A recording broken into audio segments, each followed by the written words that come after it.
దేవుని పరిశుద్ధ నామానికి మహిమ కలుగును గాక. పేతురు రాసిన మొదటి పత్రిక 3వ అధ్యాయము 9వ వచనం అండి. ఆశీర్వాదమునకు వారసులవుటకు మీరు పిలువబడితిరి కనుక నామానికి మహిమ కలుగును గాక.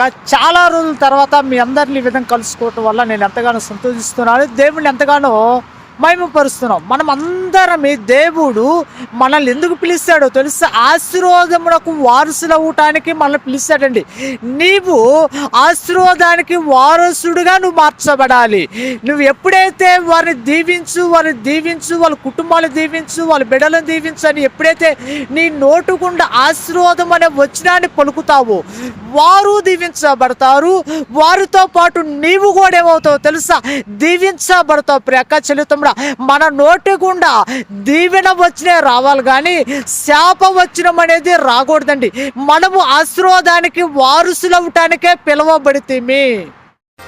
ఆశీర్వదించుము దేవా,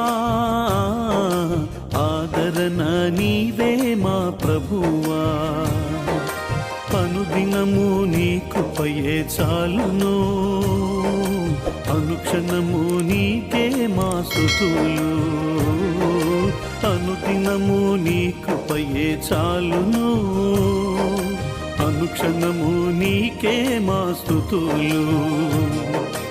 ఆశీర్వదించుము దేవా, ఆదరణ నీవే మా ప్రభువా.